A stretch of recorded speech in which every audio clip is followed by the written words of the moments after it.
where I'm standing, the fat boy got me to stand on a bamboo stick with filthy water. God knows what they are infested with. As you can see, what we do for charity, it's a peace of mind. It's well So what have you done today? Alhamdulillah, so far we visited four Orphan Home, We've got one there behind you. and this is the fifth one for the day, and today's day one. But Alhamdulillah, it's been very prospective so far, and we're on our fifth one. Two were fully built, and the other two are under construction. But more importantly, we were looking at the quality of the build. We are inspecting it to see the standard, and Alhamdulillah, I have to say, it's A1. It's not just a orphan's home thinking it's done on the cheap. No, in fact, we have not going to compromise at all. Zero tolerance for that. It's fantastically built. The beams, even structural cross beam on two of the houses, which I mentioned in depth for you to understand, for the house not to subside, because they were built on the edge of a lake. You may say why?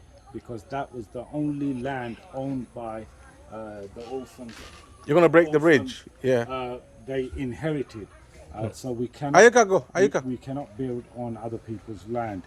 So have you met some of the orphans? What's their situation? Well, Were they... Alhamdulillah, I mean, there's so many orphans that need help. Yes, we are building homes. Some have already been built. Are they needy? Did you find them needy? Oh, absolutely, Abu. I mean, the last one, to be honest, it touched my heart really, really deeply. Why is that? The reason being, it's an old lady, you know, to be honest, all of them. But this one, just fresh out last 3 months ago, her husband died. Very elderly lady. She's got a youngest 12-year-old and a 15-year-old and an 18-year-old. Now, even their 15 and 18 have to try to find work, you know, going to people's houses, wash dirty dishes, wash clothes. And you can imagine what's that like for a 15-year-old or an 18-year-old girl.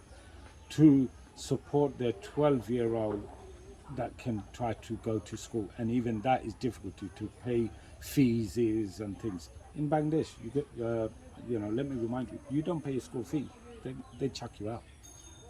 There's no XYZ, you know, that's how bad it is.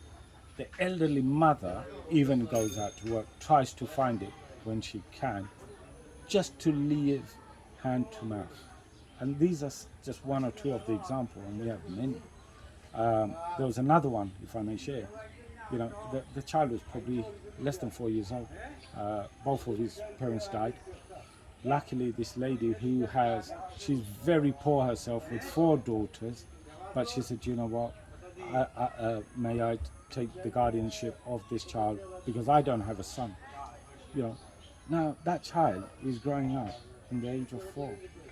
You know, so these are some of them we visited. Another one, a mother had to leave her disabled son. He's 7 years old, but believe me, he looks more like a 3-year-old. Even his 4-year sibling looks bigger than him. So leaving these children middle of nowhere to go and find food. You know, these are the people we are coming across, and with your help and support, these orphans need a shelter, a home. Jazakallah khair.